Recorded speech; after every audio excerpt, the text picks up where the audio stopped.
Open ফেসবুকে যাচ্ছে এটা? জি স্যার, ওপেন ফেসবুকে আছে স্যার। এখন প্লিজ শুরু করবেন স্যার। ঠিক আছে। তো কানেকশনের গন্ডগোলের জন্য, টেকনিক্যাল কারণে আমাদের অনুষ্ঠানে একটু দেরি হলো। আহ, ফোরামের প্রেসিডেন্ট ইয়াকুব সাহেব অনেক চেষ্টা করলেন, উনি অনেক পরিশ্রম করেছেন প্রায় 1 ঘন্টা ধরে এটাকে কি করে ডাইরেক্ট ইউটিউব ডাইরেক্ট লিঙ্কটা থেকে ফেসবুকে নিয়ে যাওয়াই কিনা, এই জন্য আমাদের অনেকটা দেরি হলো।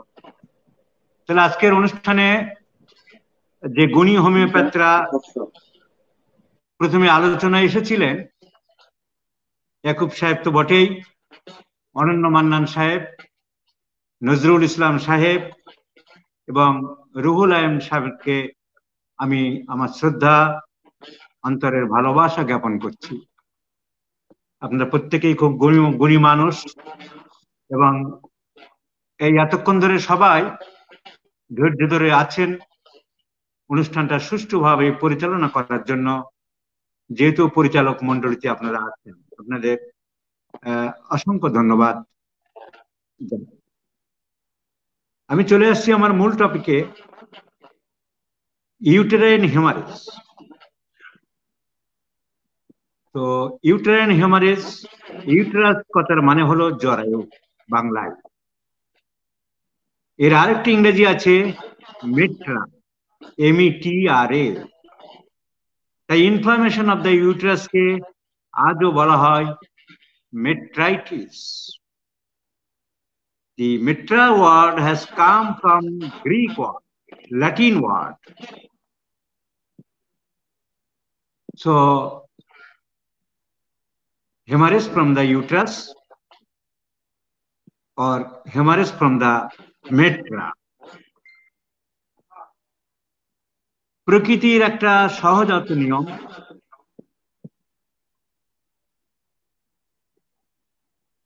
একটি মেয়ের যখন 10-12 বছর বয়স হয়, এই এজটা ভ্যারি করে এদিক ওদিক, প্রথম জরায়ু থেকে ব্লিডিং আরম্ভ হয়। That is known as menstruation. বাংলায় বলা হয় কোথাও ঋতু, কোথাও মাসিক, কোথাও বা রজস্রাব। একটি মেয়ের মহিলা হয়ে ওঠার যে প্রথম পরীক্ষা, সে পরীক্ষায় সে উত্তীর্ণ হয়, কারণ সে এখন মা হতে পারে। যদিও মডার্ন মেডিকেল সায়েন্সে আমরা কম বয়সে মা হতে দিই না, বারণ করি, কিন্তু প্রকৃতি বড়ই নিষ্ঠুর। প্রকৃতি অনেক অল্প বয়স থেকে তাকে মা হওয়ার প্রক্রিয়া শুরু করে দেয়। কোথাও কোথাও পৃথিবীর অনেক জায়গায় দেখেছি আমি, বিশেষ করে আমাদের সাউথ ইন্ডিয়াতে, একটি মেয়ে যখন মাসিক হয়, রজস্রাব আরম্ভ হয়, তারপরে একটা অনুষ্ঠান করে, উৎসব করে। আমি দেখেছি দক্ষিণ ভারতে। ব্যাপারটা আমার কাছে খুব একটা শোভনীয় লাগেনি, একটা লজ্জাকর বা একটা কেমন হেজিটেটিভ ব্যাপার মনে হয়েছিল। দুখানা বড় বড় কলা গাছ কেটে বাড়ির গেটে লাগিয়ে দেয়। ঠিক আমি হিন্দুদের যেমন পূজা পার্বণ হয়, দক্ষিণ ভারতে মানে দক্ষিণ ভারতীয় হিন্দুরা আর কি, এবং বাড়িতে খাওয়া দাওয়া, লোকজন সমস্ত সব বলে মেয়ে ঋতুমতী হয়েছে, অনুষ্ঠান করে। তো ব্লিডিং হয় কেন? ছেলেদের যেমন আরম্ভ হয়, সে পিতৃত্ব দান করতে পারবে কিনা, তার স্পার্ম তৈরি হয়, স্পার্ম ডিসচার্জ হওয়ার ক্ষমতা তৈরি হয়। টেস্টিসের ইন্টারস্টিশিয়াল সেল থেকে টেস্টিস যদি আমরা কাটি, তাহলে ওর ভিতরে লোবিউল লোবিউল থাকে, কয়েল কয়েল কয়েল কয়েল, তার তার তার তার থাকে, তার ভিতরে টিস্যু থাকে, দুটো দুটো তারের মধ্যে কিছু কিছু টিস্যু থাকে, তাকে বলা হয় interstitial cell. Inter the lobules, inter the wars, ওইখানে তৈরি হয় স্পার্ম। সেই স্পার্ম ওখান থেকে পাইপ দিয়ে উঠে উপরের দিকে ব্লাডারের পাশে, দুই পাশে দুটো গ্ল্যান্ড আছে, তার নাম সেমিনাল ভেসাইকেল। যে পাইপ দিয়ে উঠছে তার নাম ইজাকুলেটরি ডাক্ট। Vast difference. তো ওখানে জমা হয়, প্রোস্টেট গ্ল্যান্ড থেকে কিছুটা রস আছে, ওখানে ইজাকুলেটরি ডাক্ট থেকে কিছুটা রস আছে, সব মিলেমিশে যেটা তৈরি হয় তার নাম সিমেন। এই সিমেন মাঝে মাঝে যখন ভান্ডারটা সেমিনাল ভেসাইকেল পরিপূর্ণ হয়ে যায়, তখন অনেক সময় রাত্রে ঘুমের মধ্যে বেরিয়ে যায়, তখন ফরমেশনটা বেশি হয়। তো ছেলেদের এটাই আরম্ভ হয় যে বাবা হতে পারবে বা পিতা হতে পারবে, অর্থাৎ সে একটা সন্তান জন্ম দেওয়ার ক্ষমতা রাখে। তো মেয়েদের মাসিক হওয়ার মানেটা তাই দাঁড়ায় যে সে মাতৃত্ব হওয়ার ক্ষমতা রাখছে। কেন হয়? আমি যদি কারুর বাড়িতে বেড়াতে যাই, তাদের একখানা আলাদা যদি ঘর থাকে, যে ঘরটা এমনিতে ব্যবহার করা হয় না, তাদের ওয়ার্ড্রোবের মধ্যে ধরুন নতুন কাঁচা পরিষ্কার তোয়ালে, বেডশিট, বালিশ সব আছে, আমি গেলে সেই ঘরের মধ্যে পেতে দিল, একটা ফোল্ডিং চৌকি পেতে দিল, আমার থাকার ব্যবস্থা করে দিল। অতিথি এসেছে, মেহেরবান।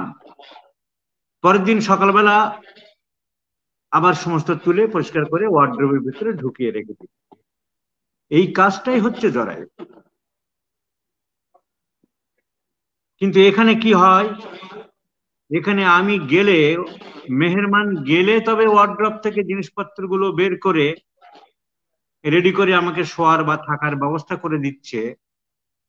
আর জরায়ুতে কি হচ্ছে, প্রত্যেক মাসে একবার করে প্রকৃতি ব্যবস্থা করছে, তুমি থাকো আর না থাকো, অতিথি আসুক আর না আসুক, এই হলো পার্থক্য।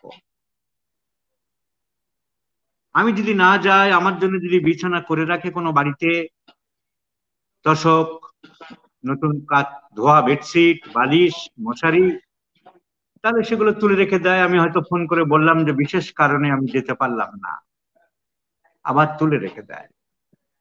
এখানেও তাই, জরায়ুর মধ্যে যে বিছানাটা তৈরি হলো, যে বেডটা তৈরি হয়েছিল, এখানে নতুন একটা অতিথি আসবে বলে, যে অতিথির নাম হলো ফিটাস, ছোট বাচ্চা তৈরি হবে। প্রকৃতি বিছানা তৈরি করে দিচ্ছে, বলছে ওহে বাচ্চার বাবা মা, তোমাদের বিছানা করতে হবে না, তোমাদের খাটতে হবে না, তোমাদের কাজ আমি করে দিচ্ছি। আমি প্রত্যেক মাসে বিছানা তৈরি করে দেবো, তোমাদের কাজ হলো শুধু সন্তান জন্ম দেওয়া, ফার্টিলাইজেশন করা। পুরুষ, ওই পুরুষ, তোমার শুক্রকীট নারীর ডিমের সাথে মিলিত হতে দাও, তাহলে যে নতুন প্রাণের সঞ্চার হবে, যে নতুন ভ্রূণ সঞ্চার হবে, তাকে নারিশ করার জন্য, তাকে প্রতিপালন করার জন্য, তাকে লালন পালন করার জন্য আমি বিছানা তৈরি করে দিচ্ছি। জরায়ুর মধ্যে তিনি বিছানা তৈরি করে দিচ্ছে। কিন্তু উনি, প্রকৃতি বলো আর উপরওয়ালাই বলি, উনি জন্ম দেওয়ার জন্য প্রস্তুত। খাবে কি, শিক্ষা কি, প্রত্যেক মাসে মাসে উনি বিছানা তৈরি করে দিয়ে যাচ্ছেন। প্রতি বছরে যদি এরকম একটি করে বাচ্চা, আগেকার দিনের মতন 12টা, 13টা, 14টা, 15টা রিপ্রোডাক্টিভ লাইফ যতদিন থাকে, তাহলে বিশাল সমস্যা দাঁড়িয়ে যায়। এটা প্রকৃতি চিন্তা করলো না যে পৃথিবীতে দুর্ভোগ বেড়ে যাবে। তো উনি কাজ করে যাচ্ছেন, যে কবে তোমাদের ইচ্ছা হবে না হবে জানি না, আমি বিছানা করে দিয়ে যাচ্ছি। হলো না। মেয়েটার বিয়েই হয়নি, প্রকৃতিটা বোঝে না। আরে বাপু, বিয়ে হয়নি তো মেয়েটার, ওর বন্ধু কোথায়? তুমি এত আগে তো ওর বন্ধু হলে নয় চালু করো। না, আমি আমার নিয়মে চালু করে যাব। তোমার কবে বন্ধু হবে কি না হবে আমি তো, আর ওর তো স্বামী মারা গেছে, ও তো বিয়েই করবে না বলছে। উনি শুনবেন না, উনি নাছোড়বান্দা। উনি বলছে আমাকে কাজের অর্ডার দিয়ে দিয়েছে, আমি কাজ করে যাব। কাজ করে যাচ্ছে, প্রত্যেক মাসে জরায়ুর মধ্যে বিছানা তৈরি করে যাচ্ছে। যদি মিলন না হয়, যদি পুরুষ বন্ধু না আসে, যদি বিবাহ না হয়, তাহলে বিছানাটা, আমি যদি না গেলে বিছানাটা তুলে নেওয়া হয় পরের দিন সকালে, বা ছিলাম, আমি চলে এসেছি, আবার বিছানাটা গুটিয়ে নিল। এখানে বিছানা গুটায় না, বিছানাটা ভেঙে দেয়। ও বিছানা আর চলবে না। আমি যে কাজের জন্য বিছানা রেখেছিলাম সে কাজ হয়নি, ও পুরানো বাসি বিছানা আমি আর রাখবো না, আমি আবার নতুন বিছানা তৈরি করব। এই বিছানা বিদায়, টাটা বাই বাই। কি করে টাটা বাই বাই করবেন? কেন? জরায়ুটা আমি যেটা বানিয়ে দিয়েছি ওটা তো লোহার নয়, ওটা স্টিলের নয়। ওটা তো তোমাদের ব্লাড প্রেশারের যন্ত্রের মধ্যে রাবার চাপতে হয়, যেটা মার্কারি তোলার জন্য, তো সেই রকম নরম। আমি ওটাকে স্কুইজ করব, আমি ওটা চাপবো।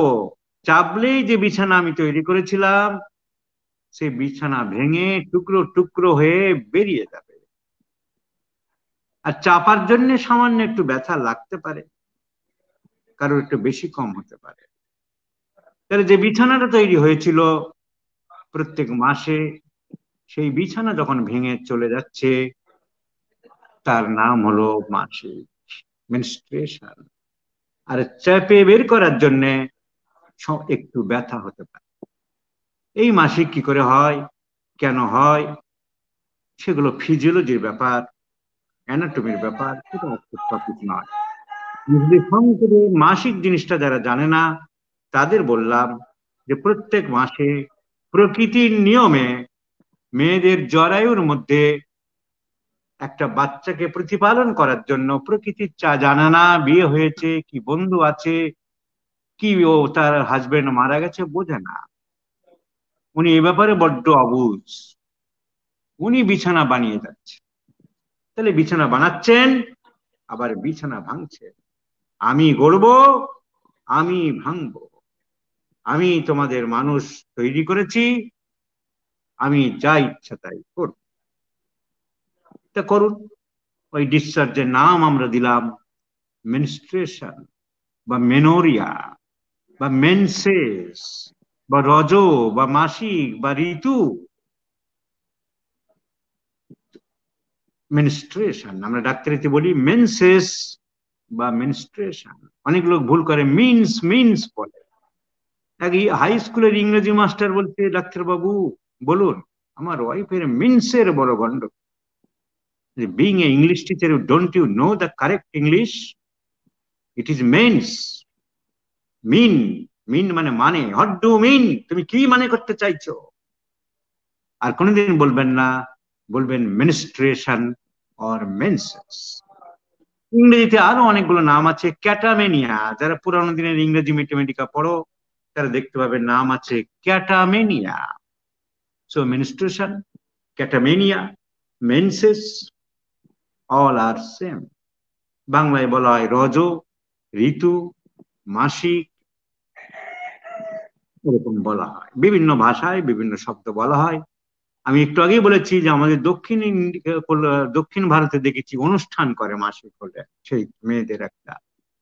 তো যাই হোক, মাসিক যখন আরম্ভ হয় তার একটা শেষ হয়, শেষ হয় মানে আর হবে না, টাটা বাই বাই। যেদিন আরম্ভ হলো, প্রথম মাসিক যখন আরম্ভ হলো, তার নাম মেনার্কি। তাকে বলা হয় মেনার্কি, MENARCHE। মেনার্কি মানে বিগিনিং অফ মেনস্ট্রুয়েশন। তাহলে কেসটিকে সময় আমাদের লিখতে হয় মেনার্কি, মেনার্কি, AT, ও আমি লিখি মেনার্কি ATAO at the age of সংক্ষেপে 12 years 11 years 10 years 8 years তাহলে লিখবে case taking a first history লেখার সময় মেয়েদের অল্প বয়সী মেয়ে হলে যে বয়স হয়ে গেছে 45-50 দুটো বাচ্চা হয়ে গেছে, সেই বাচ্চার আবার বাচ্চা হয়ে গেছে, সে নাতি, সে দিদিমা না দাদিমা নানি, তার ক্ষেত্রে তো দরকার নেই।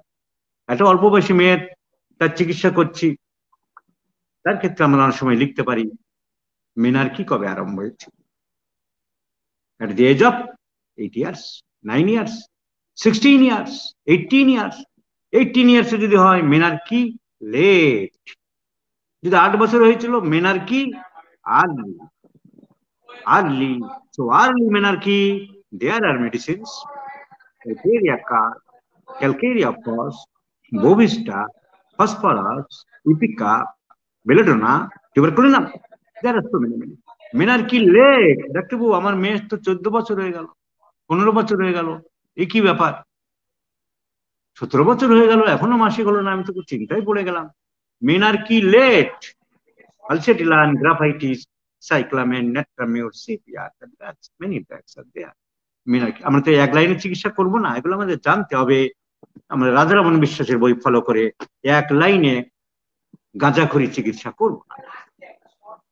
এই যে থেরাপিউটিক্স আমরা পড়বো অ্যাপ্লাইড ম্যাথমেটিকা, অ্যাপ্লাইড ম্যাথমেটিকা কি, it is a therapeutics. Therapeutics কেন?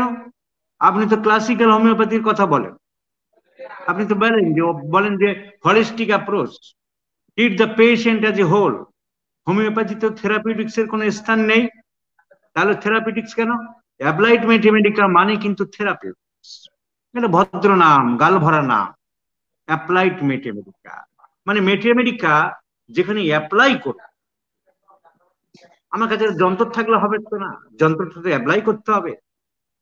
তাহলে ম্যাথমেটিকা অ্যাপ্লাই করবো তো সিমটোমেটোলজির উপরে, তাহলে আপনি দাঁতের ব্যথার কেন ওষুধ পড়াবেন? জরায়ুর ব্লিডিং এর ওষুধ কেন আলাদা হবে? হ্যাঁ হবে, কেন হবে? There are medicines acts prominently, ওই অর্গানের উপরে কাজ করে, যাকে বলা হয় spheres of action, site of action, parts of the body affect, বেশি কাজ করে। এক নাম্বার যে ওই ওই অর্গানের উপরে বেশি কাজ করে, লিভারের উপরে বেশি কাজ করে। 2 নম্বর, শতাব্দী হোমিওপ্যাথি চালু হয়েছে 2 শতাব্দী হয়ে গেছে, 1810 থেকে ধরলে 1910 2010, 2 শতাব্দী পেরিয়ে 10 বছর 220 বছর হয়ে গেল, 210 বছর হয়ে গেল। এই 210 বছরে বিভিন্ন ডাক্তাররা বিভিন্ন জায়গায় পৃথিবীর বিভিন্ন স্থানে পরীক্ষা নিরীক্ষা করে তাদের প্র্যাকটিস করে দেখেছে যে এই ওষুধগুলো এই জায়গায় বেশি কাজ করে। তাই তাদের কথা মতন আমরা মূর্খের মতন দেব না, আমিও দেব, কিন্তু সিমটম মিলিয়ে দেব। কিন্তু আমি মাথায় এটা রাখছি যে প্রচুর পরিমাণে জ্বরে ওই ব্লিডিং হচ্ছে একটি মেয়ের, এরিজেরন, সাবাইনা, ফসফরাস, এইসব ওষুধগুলো বেশি ব্যবহার হয়। এটা জানা থাকলে আমার সুবিধা কি হয়? আমি গ্রাফাইটিসটা মাথায় আনবো না চট করে, ন্যাট্রামিউটটা মাথায় চট করে আনবো না, ওদের বেশি ব্লিডিং হয় না। পরীক্ষায় দেখা গেছে সাবাইনাতে প্রচুর ব্লিডিং হয়, ফসফরাসে প্রচুর ব্লিডিং হয়, বেলেডোনায় প্রচুর ব্লিডিং হয়, ইপিকাকে প্রচুর ব্লিডিং হয়, এরিজেরনে প্রচুর ব্লিডিং হয়। এই ওষুধগুলো চট করে আমি মাথায় আনবো, বিশেষ করে প্যালিয়েটিভ করার দরকার হলে, টেম্পোরারি রিলিফ দেওয়ার দরকার হলে। তাই অ্যাপ্লাইড ম্যাথমেটিকা আমাদের জানার দরকার, to shortcut the medicine, to minimize the medicine. তাই কারণ এই কোন কোন ওষুধের কোন কোন অর্গানের উপরে বেশি ক্ষমতা আছে। 2 শতাব্দী ধরে বিভিন্ন পৃথিবীর বিভিন্ন প্রান্তের চিকিৎসকরা দেখেছেন এই ওষুধগুলো এই ক্ষেত্রে বেশি কাজ করে। তাদের সেই অভিজ্ঞতা লব্ধ জিনিসটা আমরা প্রয়োগ করার জন্য আমরা মনে রাখবো অ্যাপ্লাইড ম্যাথমেটিকা জানবো, কিন্তু আমি প্রয়োগ করব আমার রোগীর সিমটোমেটোলজি নিয়ে, তার সাথে মিলছে কিনা দেখার জন্য। অন্ধের মতন আমি পড়লাম দাঁতে ব্যথার জন্য প্লান্টেগো একটা ভালো ওষুধ, ক্রিওজোট একটা ভালো ওষুধ, স্টাফিসেগ্রা একটা ভালো ওষুধ, কিন্তু না, তাই বলি কি আমি যে কোনো একটা দেবো? আমি আমার রোগীর সাথে মিলিয়ে নেব। আমার রোগী বলছে বরফ দিলে ভালো লাগছে, ভেরি কোল্ড ওয়াটার অ্যাপ্লিকেশন অ্যামিলেশন, হাসি খুশি ভাব, দাঁতে ব্যথা, কিন্তু তার আনন্দ হই হুল্লোড় করে বেড়াচ্ছে, আমি তাকে কফিয়া দেবো। Amusement desire, amusement prefer, hilarity prefer, the patient is vivacious. সুতরাং আমি যেটা জানতাম যে কফিয়া, প্লান্টেগো, ক্রিওজোট দাঁতের ব্যথায় ভালো কাজ করে, এই জানাটা আমার হেল্প হলো। আমি হাজারটা ওষুধের মধ্যে জানলাম যে এই ওষুধগুলো সব বইপত্র দেখেছি, সব ডাক্তারদের অভিধানে দেখেছি যে বেশি কাজ করে। এবার আমি আমার রোগীর সাথে মেলাতে চাইলাম, না মিলিয়ে দেবো না, এক লাইনে দেবো না। তো সেই জন্য অ্যাপ্লাইড ম্যাথমেটিক্যাল ভীষণ দরকার জানা।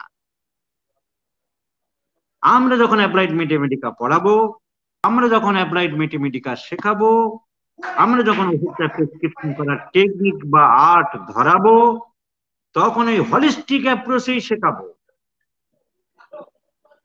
যে না, ফসফরাস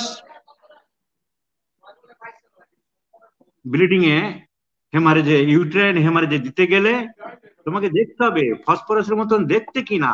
আমি বলবো যে ফসফরাস ইজ ইম্পর্টেন্ট মেডিসিন, কিন্তু রাধারমন বিশ্বাসের মতন, ওই ক্লার্কের প্রেসক্রাইবারের মতন, বা আরো অনেকের মতন এক লাইনে গুলি মারবো না। আমি বলবো যে দেখো লম্বা চওড়া সুন্দর দেখতে কিনা। আমি বলবো দেখো আইসক্রিম বা কোল্ড ড্রিঙ্কস খেতে ভালোবাসে কিনা। আমি বলবো দেখো বুদ্ধিমান কিনা। আমি দেখবো আমি দেখবো যে দেখো অন্ধকারে ভয় আছে কিনা, বজ্রপাতের ভয় পাই কিনা। তবে তুমি ফসফরাসকে চিন্তা করতে পারো, কিন্তু তুমি মনে রাখো ফসফরাস একটা উল্লেখযোগ্য ওষুধ। This is the difference between Radharaman বিশ্বাস, other prescribers, ক্লার্কের প্রেসক্রাইবার, আদার বাজারিয়া বই যত আছে এরকম, সেই অ্যাপ্রোচটাই আমি শেখানোর জন্য এই টপিকটা চয়েস করেছি, applied mathematica. Thanks doctor Yakub সাহেব, উনি অ্যাপ্লাইড ম্যাথমেটিকার উপরে বলেছেন। এবং অ্যাপ্লাইড ম্যাথমেটিকা বাজারি বই থেকে পড়ার ডিফারেন্সটা কি, আমরা ম্যাথমেটিকাই পড়বো, টোটালিটি নেব, সেই হিসেবেই চিকিৎসা করব, কিন্তু তার মধ্যে বাছাই ওষুধগুলোকে একটু মাথায় রাখবো, তাই অ্যাপ্লাইড ম্যাথমেটিকা। তাহলে আমরা মাসিক সম্বন্ধে জেনেছি।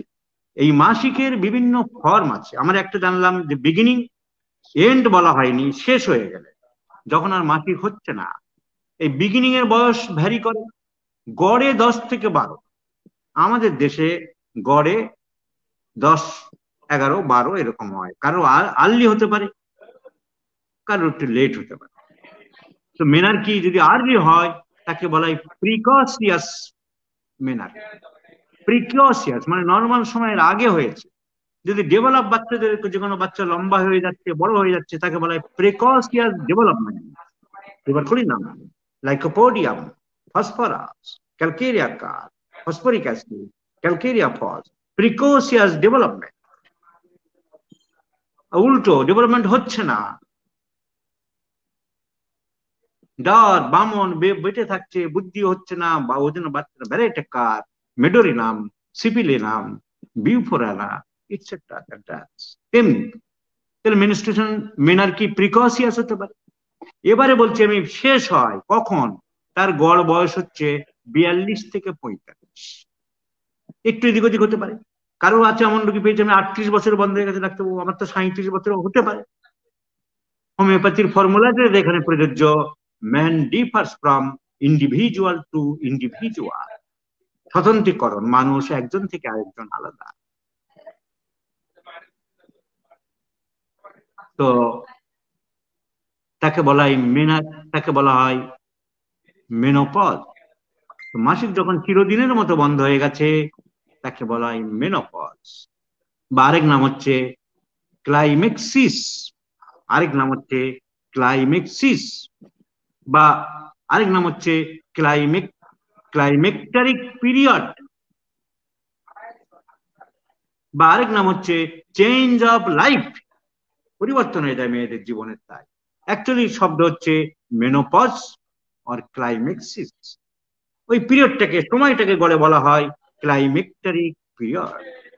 ওই সময় নানান রকম কমপ্লেন হয় মেয়েদের, হরমোনটা কাট আপ হয়ে যায়, শরীরের যে হরমোন গুলো তাকে গ্রোথ দিচ্ছিল তার চামড়া শুকিয়ে যায়, তার মন মেজাজ খারাপ হয়ে যায়, তার ইরিটেবল টেম্পারামেন্ট হয়, তার ঘুমের ডিস্টার্ব হতে পারে, তার মাথার চাঁদিতে জ্বালা করতে পারে, হাত পা জ্বলতে পারে, হঠাৎ হঠাৎ গরম ভাব বেরোতে পারে।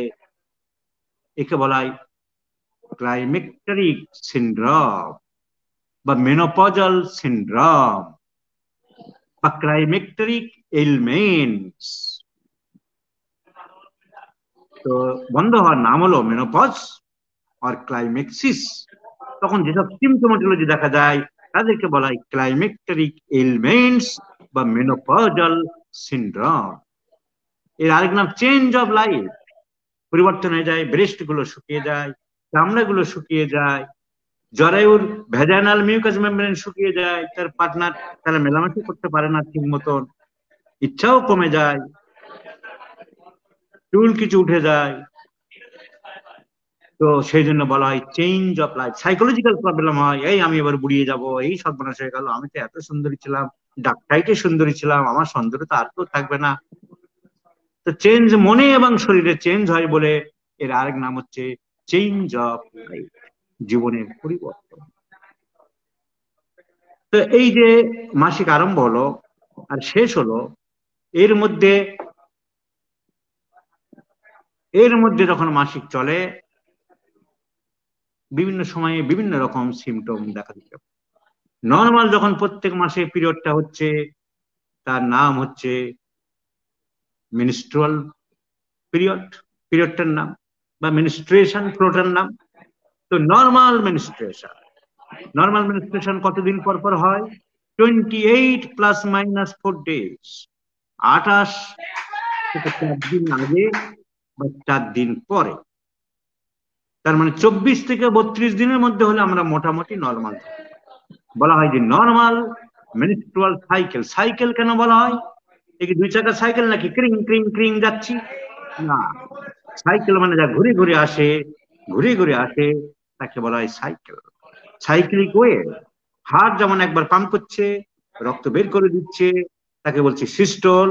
তারপরে যখন রক্ত বেরিয়ে গেল, তারপরের স্টেজের নাম হচ্ছে ডায়াস্টোল। এই ছন্দ বারবার হার্টের চলছে, সিস্টোল ডায়াস্টোল। রাইট অ্যাট্রিয়াম রক্ত পাচ্ছে, রাইট ভেন্ট্রিকলে যাচ্ছে, রাইট ভেন্ট্রিকল থেকে রক্ত বেরিয়ে যাচ্ছে পাইপ দিয়ে পালমোনারি ট্যাঙ্ক, দুই দিকে দুটো ভাগ হয়ে গেল, লাংসে ঢুকছে, ব্লাড পিউরিফাইড হচ্ছে, পিউরিফাইড ব্লাড লেফট অ্যাট্রিয়ামে আসছে, লেফট অ্যাট্রিয়াম থেকে লেফট ভেন্ট্রিকলে যাচ্ছে, আর হার্ট কাজ করে চলেছে cardiac cycle. So cardiac cycle তেমনি মেনস্ট্রুয়াল সাইকেল, গোজা ঘুরে ঘুরে হচ্ছে। তাহলে মেনস্ট্রুয়াল সাইকেলে মেনসেস নর্মালি 28 থেকে 32 দিনের মধ্যে হবে। নর্মাল মাসিকের সামান্য একটু ব্যথা হতে পারে। যখন খুব বেশি ব্যথা হবে তখন আমরা বলবো মেনসেস পেইনফুল বা ডিসমেনোরিয়া। মেনো মানে মেনস্ট্রুয়েশন আমি বলেছিলাম, রিয়া মানে ডিসচার্জ, ডবল আর এইচ ও ই এ, রিয়া মানে ডিসচার্জ। কান থেকে ডিসচার্জ অটোরিয়া, পুরুষাঙ্গ থেকে গনোরিয়ার জন্য ডিসচার্জ গনোরিয়া, মাড়ি থেকে ডিসচার্জ পায়োরিয়া, সিবাম ডিসচার্জ, মুখের ভিতরে তলে তলে ঘাম বেরোচ্ছে seborrhoea. So rhoea means discharge, so discharge of menstruation menorrhoea. তাহলে নর্মাল মেনস্ট্রুয়েশন মেনোরিয়া। মেনস্ট্রুয়েশন হঠাৎ বন্ধ হয়ে গেল, অ্যাবসেন্ট। অ্যাবসেন্টের আরেকটা ইংরেজি কি জানো? একটা অক্ষরে, একটা মাত্র অক্ষরে ইংরেজি খুব শব্দ কম আছে, তার মধ্যে হলো অ্যাবসেন্ট। এ উচ্চারণ হয় আ বা মেনোরিয়া, মেনস্ট্রুয়েশন অ্যাবসেন্ট। তাহলে মেনস্ট্রুয়েশন নর্মাল হতে পারে, মেনস্ট্রুয়েশন বন্ধ হলে তার নাম অ্যামেনোরিয়া। মেনস্ট্রুয়েশন হচ্ছে, ভ্যাজাইনার মধ্যে জমছে, কিন্তু ভ্যাজাইনার মাঝখানে জাল মতন দেওয়া আছে, তাকে বলা হয় হাইমেন। ওই জালটা ফুটো ফুটো নেই, বন্ধ, বেরোতে পারছে না, ওখানে জমে জমে গন্ধ হচ্ছে, ওখানে জমে জমে উঠছে, উপরের দিকে উঠছে উঠছে উঠছে, জরায়ুতে উঠছে, তাকে বলা হয় ক্রিপ্টোমেনোরিয়া। মেনস্ট্রুয়েশন হচ্ছে কিন্তু লুকিয়ে আছে, ওটা ফুটো করে দিলে গল গল করে বেরিয়ে যাবে। তাহলে normal menstruation is menorrhoea. Menstruation হচ্ছে কিন্তু ভেজানার পারফোরেশনটা নেই। বাংলায় যাকে বলা হয় সতীচ্ছদ, তাকে বলা হয় ক্রিপ্টোমেনোরিয়া। যখন ব্যথা হয় বেশি নর্মালের থেকে, ডিসমেনোরিয়া। যখন অল্প হয়, একটু আমার মাসিকটুকু, মেয়েদের একটা সাইকোলজি হয়ে গেছে কি, মা মাসির কাছে শুনে শুনে মাসিক কম মানে খুব একটা রোগ, অনেক রোগের সমষ্টি বা কারণ ওইটাই, সাইকোলজিক্যাল ব্যাপার, তা কোনোদিনই নয়। কারণ এই বিছানা, আমি যদি তোমার বাড়িতে শুতে যাই, তুমি যদি 5খানা বিছানার চাদর পাতো, তাহলে তোমার বিছানা ভার হবে, 5টা চাদর তুলতে হবে। যদি একটা বিছানা বেড কভার পেতে দাও, তাহলে কম তোমার জিনিস তুলতে হবে। ব্লিডিং তাই, যার বিছানা বড় হয়েছিল তার বেশি ব্লিডিং হবে, যার বিছানা কম হয়েছিল, বাচ্চাকে প্রতিপালন করার বিছানা, তার ব্লাড কম হবে। তো সাইকোলজিক্যালি, কিরে তোর মাথার যন্ত্রণা, তোর মাসিক কিরকম হয়, মাসিক তো কমে, ওই তো রে, ওইটাই তো আসল রোগ মা, তুই ডাক্তার দেখা। মাসিক কম হচ্ছে মানেই তো তোর সব গন্ডগোল, তোর পেটের মধ্যে সব জমছে, মধ্যে জমছে। হ্যাঁ, আমাদের ওখানে এক বুড়ির হয়েছিল পেট জমে, তারপর ডাক্তার কি করলো জানিস, কি করলো, এইভাবে সাইকোলজিক্যালি ছড়িয়ে যায়। তো কম যদি হয়, তার নাম হচ্ছে অলিগোমেনোরিয়া। অলিগো কথার মানে হলো কম, প্রস্রাব যদি কম হয় তার নাম অলিগো ইউরিয়া। তো যদি বেশি হয়, উল্টো হয়, তাকে নাম হচ্ছে মেনোরেজিয়া। রেজিয়া মানে বেশি, ডিসচার্জ প্রচুর, আর আর এই সে জিআইএ, রিজা, মেনোরেজিয়া। রেজ মানে ডিসচার্জ, হেমারেজ, ব্লাডের ডিসচার্জ, হেমারেজ। তেমনি মেনোরেজ থেকে মেনোরেজিয়া। তাহলে প্রফিউজ ব্লিডিং মেনোরেজিয়া, অল্প bleeding oligomenorrhoea, normal bleeding menorrhoea or menstruation or menses, হচ্ছে না অ্যামেনোরিয়া। হচ্ছে কিন্তু ভেজানার ভিতরে আটকে থাকছে, হাইমেনটা পারফোরেটেড নেই, ক্রিপ্টোমেনোরিয়া। তাহলে অনেকগুলো শব্দগুলো মনে রাখতে হবে। মেট্রো রেট এমনি বেশি হচ্ছে, নর্মাল মাসিক বেশি হচ্ছে, তার নাম মেনোরেজিয়া। কিন্তু আরেকটা শব্দ শুনি মেট্রোরেজিয়া, সেটা ব্যাপারটা কি? মেট্রোরেজিয়া হচ্ছে ডিসচার্জ নর্মালি হলে তাকে বলছি আমরা মেনোরেজিয়া।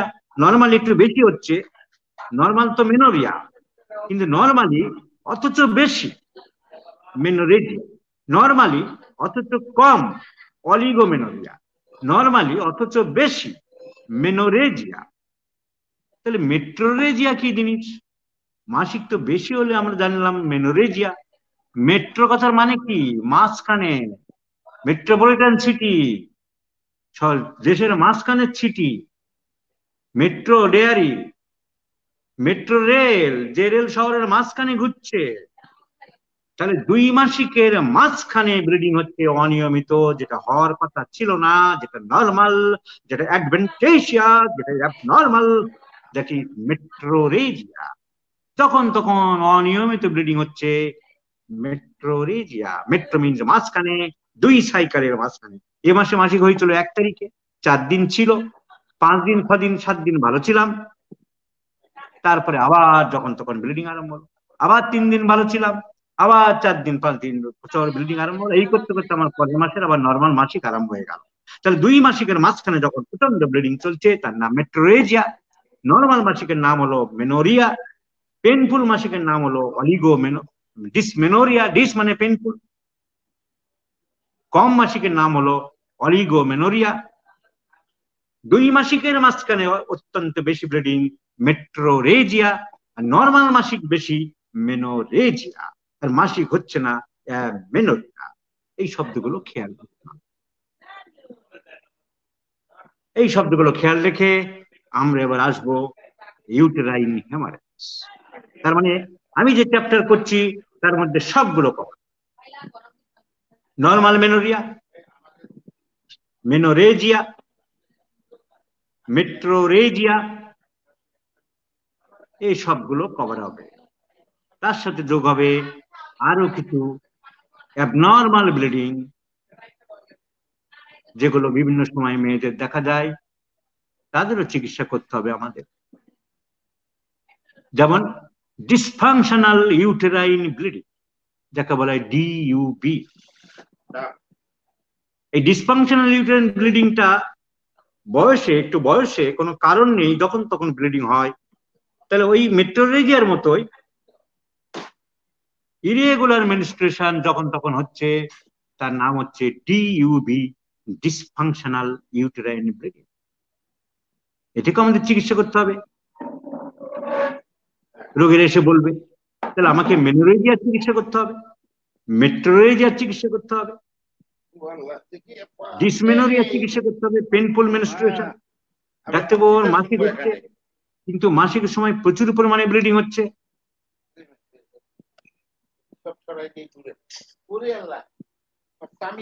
কথা আসছে কেন লেকচারের মধ্যে? কি ব্যাপার, এগুলো খেয়াল রাখতে হবে ইয়াকুব সাহেব, এত কথা আসবে কেন? আগুন হট না হইলে আমার তো ভালো লাগে না। Sir continue please. আমার মনে হচ্ছে যারা অনুষ্ঠানে ছিলেন তারাই কথা বলছেন, তো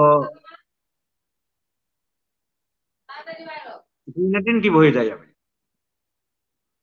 তাহলে ডিসফাংশনাল ইউটেরাইন ব্লিডিং,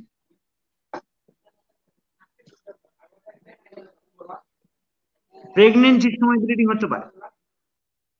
প্রেগনেন্সি যখন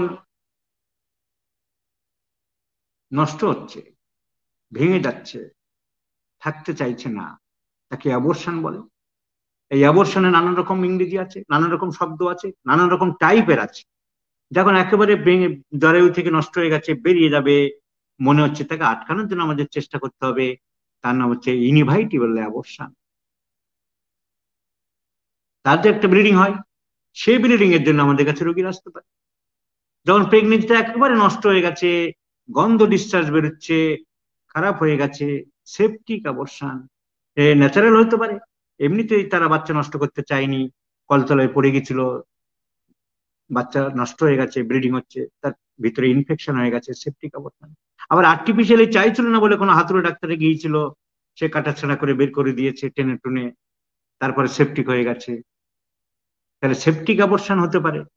আর্টিফিশিয়াল অ্যাবর্শনের জন্য, কিংবা ন্যাচারাল ওয়েতে হতে পারে, তার চিকিৎসা আমাদের করতে হতে পারে। So bleeding after abortion, dysfunctional uterine bleeding, menorrhagia তো আছে, মেট্রোরেজিয়া তো আছে,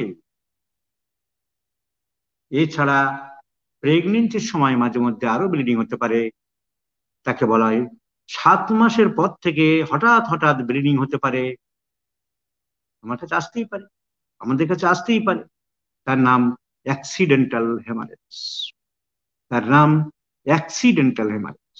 দুটো কারণে এটা হয়, একটা হচ্ছে প্লাসেন্টা প্রিভিয়া, একটা হচ্ছে প্লাসেন্টা প্রিভিয়া, আর হচ্ছে অ্যাক্সিডেন্টাল হেমারেজ। একে বলা হয় অ্যান্টিপার্টুম হেমারেজ, এপিএইচ। 28 সপ্তাহ পর থেকে যদি মায়েদের হঠাৎ ব্লিডিং হয়, অ্যান্টিপার্টুম হেমারেজ, প্লাসেন্টা জরায়ুর একটা সাইডে লেগেছিল, সরে গেছে, টোটাল তাকে বলে প্লাসেন্টা প্রিভিয়া। আর যখন টোটাল প্লাসেন্টা ডিসপ্লেসড হয়ে যাচ্ছে, তখন তাকে বলা হয় অ্যাক্সিডেন্টাল হেমারেজ। এইসব জায়গায় আমাদের ট্রিটমেন্ট করার দরকার হতে পারে। তাহলে সব কন্ডিশনের আমাদের আলাদা আলাদা চিকিৎসা হয় না, আমাদের সিমটোম্যাটিক ট্রিটমেন্ট হয়। তাই সব কমপ্লেনের যে সিমটম আমরা পাবো, সেই সিমটম আমরা ফলো করব, অবজার্ভ করব, কালেক্ট করব, নোট করব, এবং on the basis of those symptoms, along with the other symptoms of the patient, তার সাথে পেশেন্টের অন্য সিমটমস নিয়ে, along with the characteristic symptoms of the patient, along with considering the patient, along with look after the patient, we should prescribe homeopathy. তাহলে আমি একটা ভূমিকা দিলাম এতক্ষণ যে ইউটেরাইন ব্লিডিং হেমারেজ কত রকম হতে পারে, কখন কিরকম হতে পারে, সেপটিক অ্যাবর্শন হতে পারে, অ্যান্টিপার্টাম হেমারেজ ডেলিভারির আগে হতে পারে, ডেলিভারির পরে হতে পারে, পোস্টপার্টাম হেমারেজ তাকে বলা হয় পিপিএইচ, সেখানে হতে পারে। সো এ টু জেড প্রথম থেকে আমি পর ওষুধগুলো কিছু ডিসকাশন করব। আজকে সব ওষুধ আর করা যাবে না, যে কটা করা যায় আমরা জানবো। এক লাইনের হোমিওপ্যাথি চিকিৎসা হবে না, রাজারমন বিশ্বাসের 30 বছরের অভিজ্ঞতা দিয়ে হবে না, ক্লার্কের প্রেসক্রাইবার দিয়ে হবে না, হবে কিভাবে সেটাই আজ আমি দেখাবো। যে আমরা থেরাপিউটিক ওয়েতে ট্রিটমেন্ট করার কথা ভাবতে পারি, মাথায় রাখতে পারি, আমরা থেরাপিউটিক পড়তে পারি, অ্যাপ্লাইড ম্যাথমেটিকা অ্যাপ্লাই করতে পারি, কিন্তু পাকাল মাছের মতন আমরা থাকবো, পাঁকে থাকবো, গায়ে পাক লাগাবো, পরিষ্কার থাকবো, আমরা দেখবো কিন্তু রোগীর অন্য সিমটম নিয়ে সেই ওষুধকে মেলাবো। এই ওই সব বইগুলোর মতন বগলের ঘামে গন্ধ, এই ওষুধ দাও, মাসিক হয়নি সুন্দরী রমণী পালছে দাও, না, তা নয়। তাহলে কি? আসুন দেখা যাক।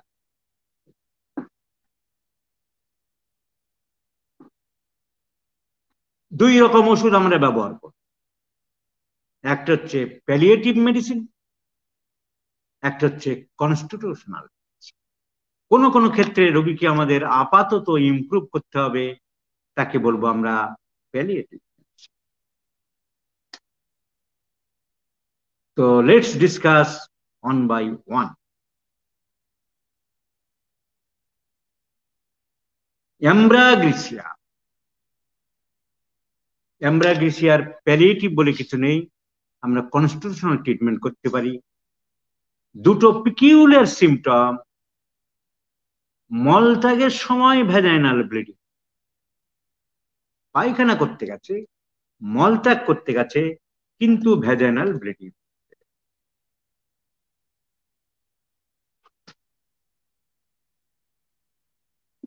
This is a peculiar symptom of embragresia. So embragresia, never forget, during stool passing, a small amount of uterine hemorrhage may occur, or from little accident or exertion, সামান্য একটু পেটে ধাক্কা লাগলো, সামান্য একটু শরীরে কোথাও ধাক্কা লাগলো, দুম করে একটু ব্লাড। তো মলদ্বারে পায়খানার সময় যখন বেরোচ্ছে তখন সাধারণত হয়তো কনস্টিপেশনের জন্য হতে পারে। তাহলে আমরা অ্যামব্রাগ্রিসিয়া জানবো যে মলত্যাগের সময় হঠাৎ করে ইউটেরাইন হ্যামারেজ হতে পারে, কিংবা সামান্য অ্যাক্সিডেন্টে, সামান্য ধাক্কাতে ইউটেরাইন হ্যামারেজ হতে পারে, অর ডিউরিং ইন্টারকোর্স, সেও সামান্য ধাক্কা। তো ডিউরিং ইন্টারকোর্স যদি তার হঠাৎ করে ব্লিডিং হয়, পিরিয়ডের সময় মেলামেশা করছে না, পিরিয়ড ইজ ওভার, 5 দিন আগে পিরিয়ড শেষ হয়ে গেছে, স্বামী স্ত্রী কনজুগেট লাইফ লিড করছে, সেই সময় বললো ডাক্তারবাবু আমার যখনই মেলামেশা করি আমার তখনই একটু ব্লিডিং হয় ইউটেরাইন হ্যামারেজ, আমি মলদ্বার পায়খানা করতে গেলে আমার হঠাৎ হঠাৎ একটু করে হ্যামারেজ হয়। আপনি ভালো করে দেখেছেন? ওটা পায়খানার জায়গা দিয়ে আসছে না তো? হ্যাঁ, ভালো করে দেখেছি আমি। Rectal haemorrhage or hemorrhage from slightest exertion, slightest trauma, slightest accident, slightest strike, সামান্য ধাক্কা থেকে ব্লিডিং হতে পারে। This is the peculiar symptom of embragresia. অনেক থেরাপিউটিক বই এটাই বলতে পারে যে মলত্যাগের সময় রক্ত। আমি বলবো না, আমি অ্যামব্রাগ্রিসিয়া দিতে গেলে দেখবো সে লাজুক আছে কিনা, সে ভীত সন্ত্রস্ত আছে কিনা, তার স্ট্রেঞ্জার্স অ্যাগ্রাভেটস আছে কিনা। অপরিচিত লোক দেখলে সে ভয় পায়, নার্ভাস হয়ে পড়ে, সে লাজুক, শান্তশিষ্ট স্বভাব, like pulsatilla, like silicea. So bashful appearance, লাজুক, এবং তার সাথে যদি এরকম সিমটম থাকে আমরা অ্যাম্ব্রেগেসিয়া 30, 200 2 ডোজ 4 ডোজ প্রেসক্রিপশন করতে পারি। এবং আমি বেশ কয়েকটা কেসে ইমপ্রুভ পেয়েছি যাদের ইন্টারকোর্সের সময় ব্লিডিং হয়। আর্জেন্টাইন নাইটিকাম অলসো পড়াবো যখন আসবো, ব্লিডিং ডিউরিং ইন্টারকোর্স। আর্জেন্টাইন নাইটিকামের সিমটম থাকতে হবে। So peculiar symptoms of amblyopia, elytris farinosa,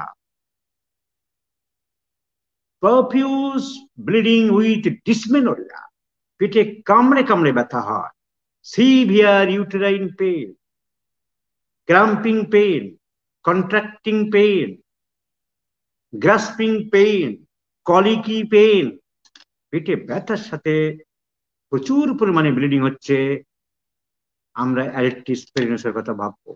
কিন্তু কেন অ্যালিট্রিস ফেরিনোসের কথা আপনি বলছেন কেন? প্রচুর ব্লিডিং তো অনেক ওষুধে আছে, কামড়ানো ব্যথাও তো আছে। প্রচুর ব্লিডিং, কামড়ানো ব্যথা, ভাইবার্নাম ওকুলাস আছে, ভাইবার্নাস প্রনিপোলিয়াম আছে, সাবাইনা আছে। Tremendous weakness, tremendous weakness. So profuse bleeding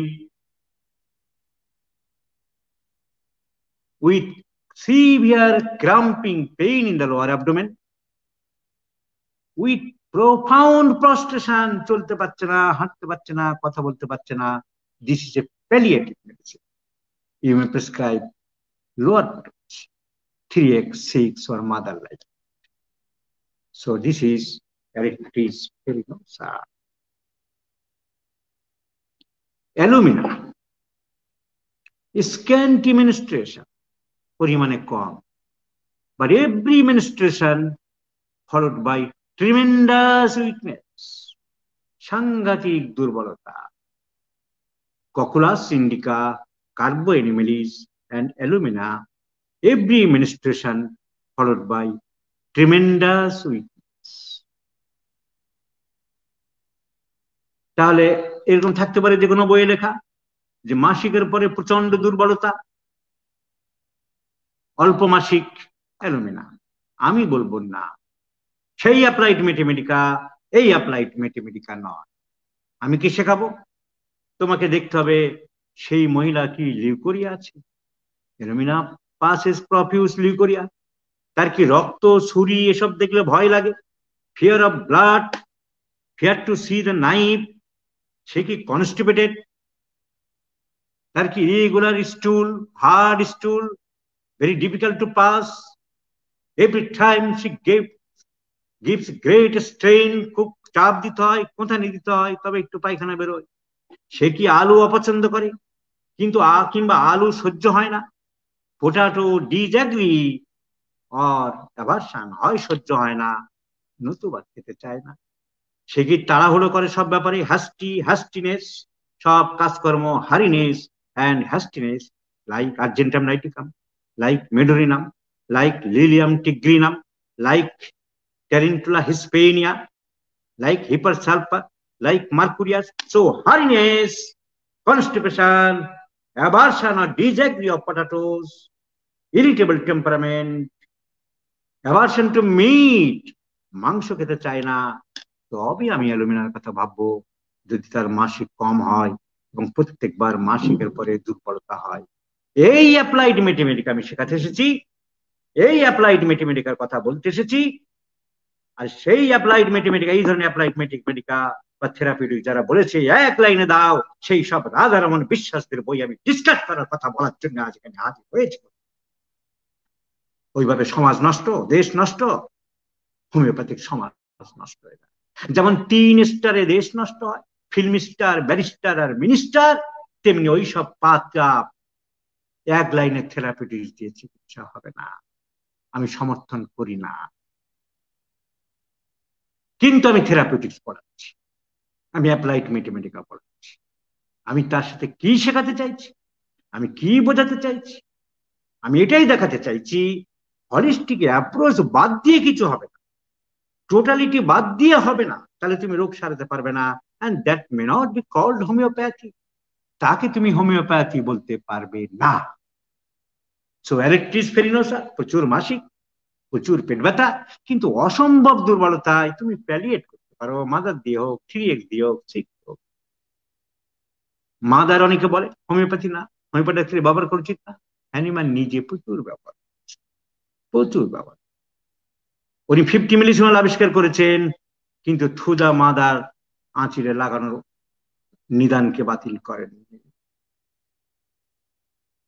তো যারা পড়ে না, মূর্খের স্বর্গে বাস করে, তারা অনেক তর্ক বিতর্ক করে। দেয়ার আর সাম মেডিসিনস পোস্ট হ্যানিম্যানিয়ান, হ্যানিম্যানের পরে এইসব ওষুধগুলো এসেছে, এগুলো পোটেন্টাইজ ওষুধে প্রুভিং হয়নি, এগুলো প্যালিয়েট করার দরকার আছে, প্যালিয়েট করা, তাই করা হয়। সো অ্যালোভেনা, অ্যাম্ব্রাগ্রিসিয়া, লোকজন থাকলে ভয় পায়, লোকজনের সামনে অস্বস্তি হয়, ভদ্র সভ্য, গান বাজনা পছন্দ করে না, স্টুল পাস করার সময় তার ব্লিডিং হতে পারে, ইন্টারকোর্সের সময় ব্লিডিং হতে পারে, হঠাৎ আনন্দের ছন্দ পতন করে দিয়ে দিল। So this is or ambra grisea. We may think of এমন কার্ভ ইজ মেনস্ট্রুয়াল ডিসঅর্ডারস। এমন কার্ভে কি ডিসঅর্ডার হবে? মেনস্ট্রুয়েশন আর আর্লি, মানে তিনটে শব্দ কিন্তু ব্যবহার হবে মাঝে মাঝে, menstruation early, late, early or late, profuse and protracted. ইংরেজিতে বাংলা করলে দাঁড়ায়, আর্লি মানে 28 দিনের আগে, তার মানে টু আর্লি, হয়তো 15 দিন পর পর হচ্ছে, 16 দিন পর পর হচ্ছে, 17 দিন পর পর হচ্ছে। সো মেনস্ট্রুয়েশন টু আর্লি মানে নর্মাল সাইকেলের যেটা 28 দিনে হওয়ার কথা ছিল, 25 দিনে, 26 দিনে অনেক আগে হয়ে যাচ্ছে। লেট, লেট মানে 32 দিন হয়ে গেছে, হচ্ছে না, 35 দিন হয়ে গেছে, হচ্ছে না, 38 দিন হয়ে গেছে, হচ্ছে না, 40 দিন হয়ে গেছে, হচ্ছে না, 42 দিন হয়ে গেছে, হচ্ছে না। So menstruation is late, that mean menstrual cycle is late, period is late. আর প্রোট্রাক্টেড, প্রোট্রাক্টেড মানে normal menstruation last 4 to 6 days, normally 4 দিন থাকে, খুব বেশি হলে 5 দিন বা 6 দিন থাকে, এটাই নর্মাল। তা 7 দিন চলছে, 8 দিন চলছে, 9 দিন চলছে, 10 দিন চলছে, 11 দিন চলছে, 12 দিন চলছে, প্রোট্রাক্টেড, প্রোট্রাক্টেড, প্রোট্রাক্টেড।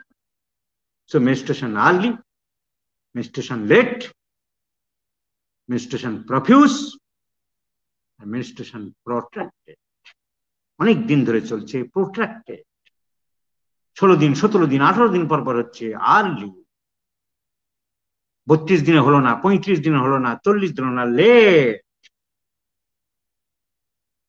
সো এই শব্দগুলো জানতে হবে। এমন কার মেনস্ট্রুয়েশন আর্লি, মেনস্ট্রুয়েশন আর্লি 28 দিনে অনেক আগে হয়ে যায়। Early but profuse, early but profuse with severe colicky pain, পেটে ব্যথা থাকে।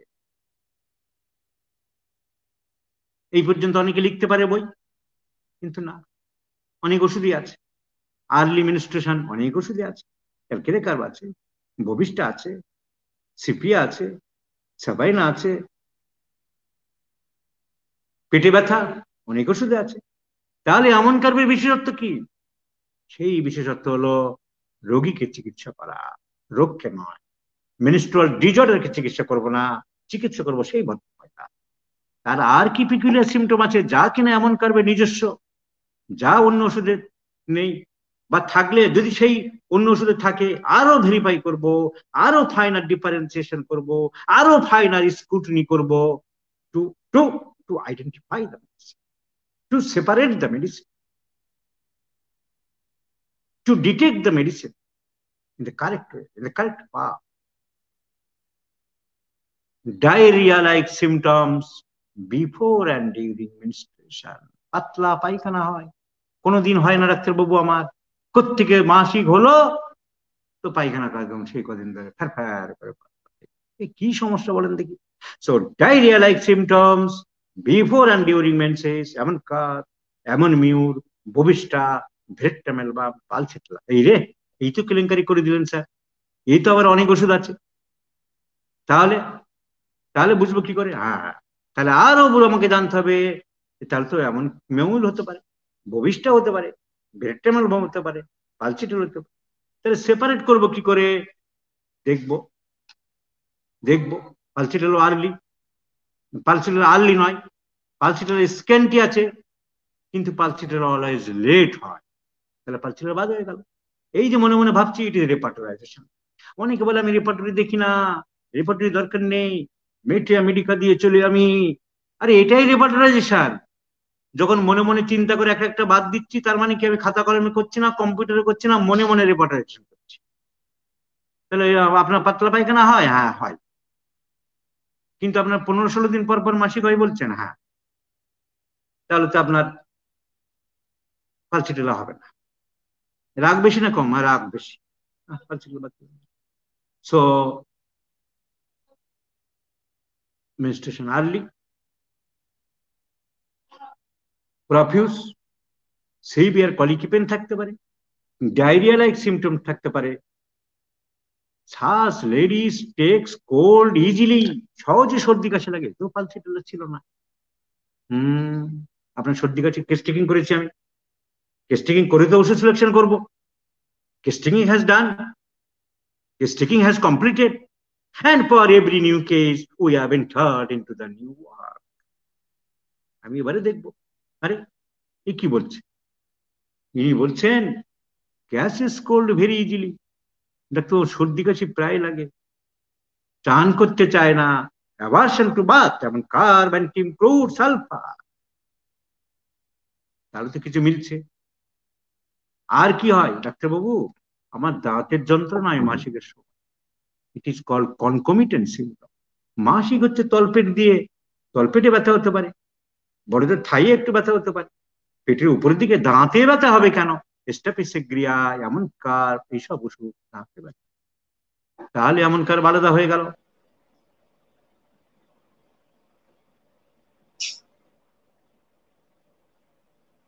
তাহলে এমন কার আলাদা হয়ে গেল, দেখতে মোটাসোটা, রবাস্ট, শীত বেশি, মাসিকের সময় পাতলা পায়খানা হয়, মাসিকের এবারে কথা হচ্ছে সব সিমটম একটা রোগীর নাও থাকে, তুমি টোটো মেলালে সব পাবে না। সো সর্দি কাশি প্রায় লাগে, দাঁতে ব্যথা হতে পারে, তলপেটে ব্যথা হতে পারে, পাতলা পায়খানা হতে পারে, মোটা সোটা রোবাস দেখতে, সকালে মুখ চোখে জল দেওয়ার সময় মাঝে মাঝে নাক দিয়ে রক্ত পড়তে পারে, ডাক্তারবাবু আমার এরকম হয়, এটা তো কারোর মধ্যে নেই।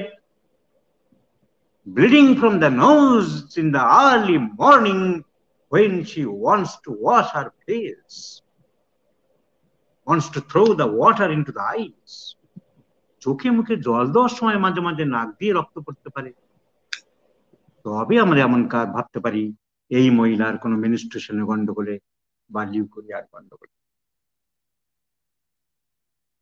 এমন মিউর হতে পারে, ওই রকম পাতলা পায়খানা মাসিকের সময় আমরা আগে জেনেছি, কিন্তু রাত্রেবেলা ব্লিডিং বেশি হয় ডাক্তারবাবু আমার, দিনের বেলা বেশি হয় না, ভবিষ্যটা এমন মিউর, রাত্রেবেলা বেশি হয়। There is a peculiar sensation, coldness in between the shoulders. আমি এমন মিউট দিতে গেলে শুধু প্রচুর ব্লিডিং রাত্রে হচ্ছে বললে তো হবে না, রাধারমন বিশ্বাসের বই দিয়ে বা ক্লার্কের বই দিয়ে বা অন্য কোনো বাজারি থেরাপিউটি যে এক লাইনে তবে প্রেসক্রিপশন করা শেখাবো না। তাহলে আমি কি জানবো? ওই মহিলা যদি বলে আমার ব্লিডিং হচ্ছে ডাক্তারবাবু, প্রফিউজ ব্লিডিং হচ্ছে, রাত্রের দিকে বাড়ে, এমন মিউর মিলল, কিন্তু আরো অন্য ওষুধে আছে, আমি জানতে চাইবো তোমার পিঠের মাঝখানে কি ঠান্ডা অনুভূতি হয়? Is there any cold sensation in between the shoulders? তোমার শোল্ডার্স এর মাঝখানে কি কোনো ঠান্ডা লাগার অনুভূতি হয়? না, অন্য ওষুধে নেই, হয় আমার। So there is another peculiar sensation, যার অন্য কোনো ওষুধ নেই, cold sensation in between the scapulae, in between the two shoulders, এমন Muir. Burning sensation in between the shoulders, দুই শোল্ডারের মাঝখানে জ্বালা, লাইকোপোডিয়াম এন্ড ফসফরাস, ঠান্ডা অনুভূতি, এমন Muir. So another peculiar symptom, sensation as if any tendon of the body is short. আমার পায়ের এই যে এটা এটা দেখছেন ডাক্তারবাবু, মাসেলকে সাধারণ মানুষরা শিরা বলে, হাড়কে শিরা বলে। এই শিরাটা ছোট হয়ে গেছে যেন মনে হচ্ছে, আমার টান ধরে, হাঁটতে গেলে কিরকম টান ধরে। As if narrow sensation of any tendon, any muscles, causticum, cimex, ছাড় পোকার থেকে তৈরি সাইমেক্স, খুব একটা লাগে না। So causticum and ammonium are two important medicines, especially the hamstring muscles. Hamstring muscle means posterior part of the posterior muscles of the thigh is known as hamstrings. They can semimembranosus, semitendinosus, and biceps femoris, তিনটে মাসেলকে একসাথে বলা হয় hamstring muscles. মনে হয় ওখানে টান ধরছে ডাক্তারবাবু, ওখানে শর্ট হয়ে গেছে। Causticum and ammonium are two important medicines, এই পিকুলিয়ার সিমটমস এর উপরে প্রেসক্রিপশন করা যায়। তাহলে রাত্রেবেলা ব্লিডিং বেশি হয়, ডায়রিয়া মতো সিমটম হয়, পিঠের মাঝখানে যদি জ্বালা থাকে, সরি ঠান্ডা থাকে, হ্যামস্ট্রিং মাসেল যদি টান ধরার মতন হয়, বা শরীরে অন্য এখানে হতে পারে, ডেল্টয়েড মাসেল হতে পারে, একে বলা ইন্টারপ্রিটেশন করা।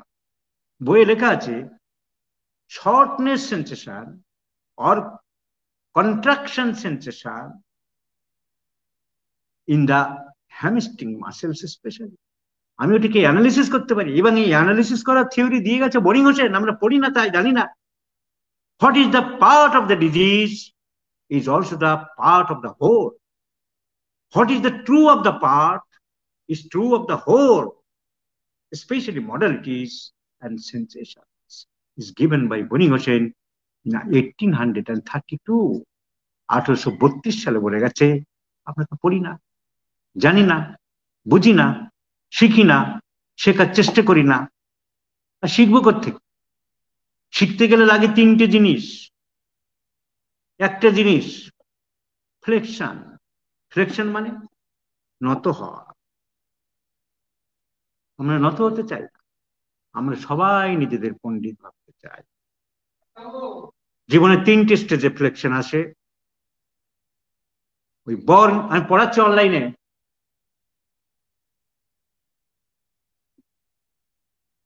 জীবনে তিনটে স্টেজে আমাদের ফ্লেকশন আসে।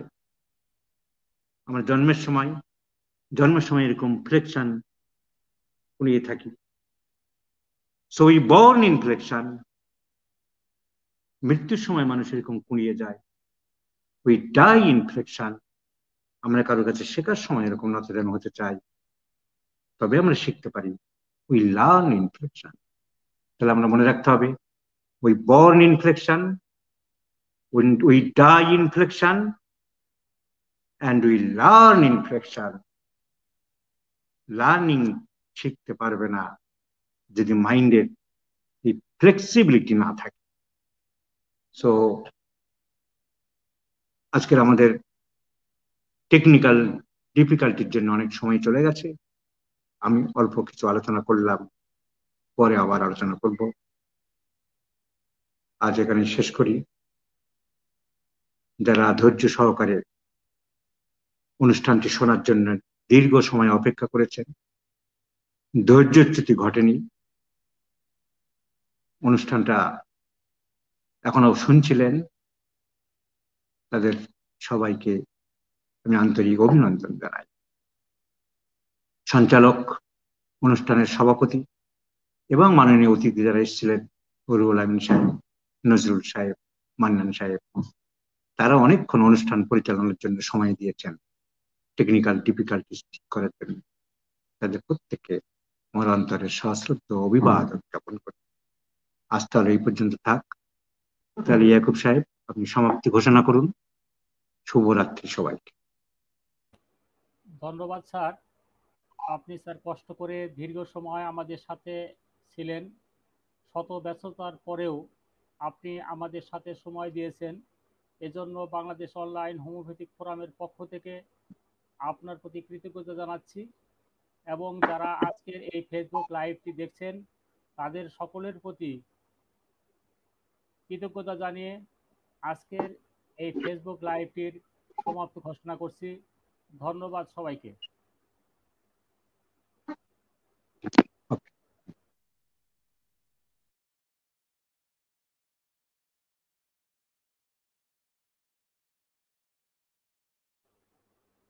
জি স্যার, আমাদের রুহুল আমিন স্যার আজকের আলোচনার সমাপ্তি টানবেন ইনশাআল্লাহ।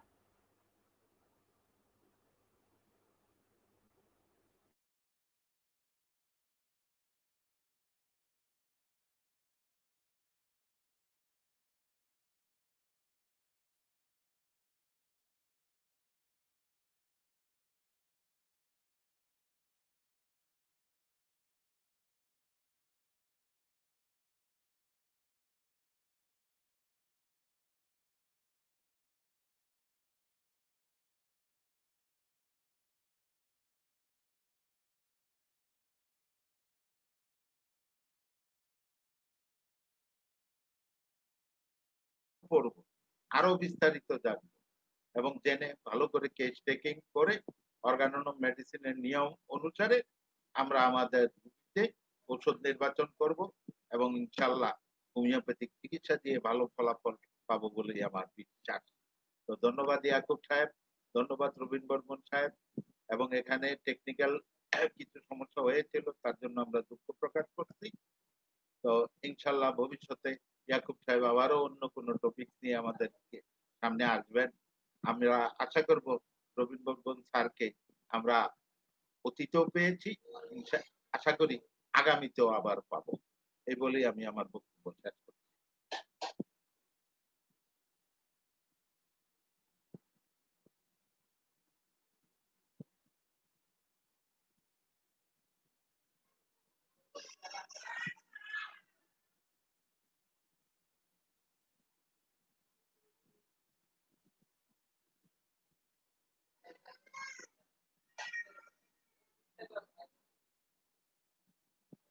ইয়াকুব সাহেবের ভিডিওটা অন করেন।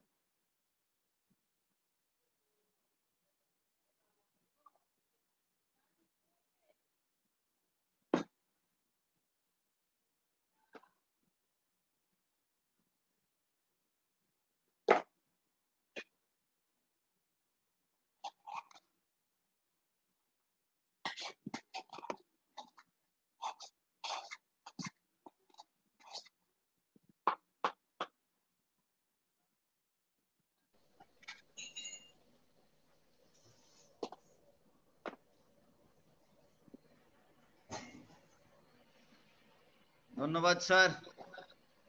আজকের অনেক নেট প্রবলেম গেল, অনেক অনেক ঝামেলা গেছে। আমাদের অনেক আশা আকাঙ্ক্ষা ছিল যে আজকে অনুষ্ঠানটা অত্যন্ত চমৎকার ভাবে উপস্থাপন করব, কিন্তু হলো এখনো না। কি যখন আপনারা কি আর লাইভে করা, আছেন না লাইভটা কেটে দিয়েছেন? দর্শক বৃন্দ অত্যন্ত কষ্ট স্বীকার করেছেন।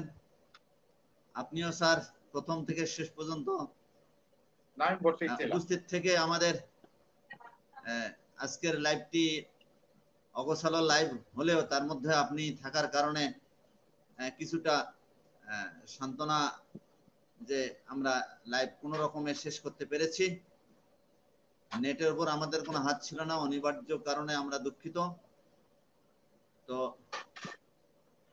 প্রধান অতিথি লিড করেছেন আমাদের বাংলাদেশ অনলাইন হোমিওপ্যাথিক ফোরামের সভাপতি মহোদয়, নেট প্রবলেমের কারণে লিড করেছেন। তো আপনাকে অনেক ধন্যবাদ স্যার। আমরা এখন শেষ করি। খোদা হাফেজ স্যার। আল্লাহ।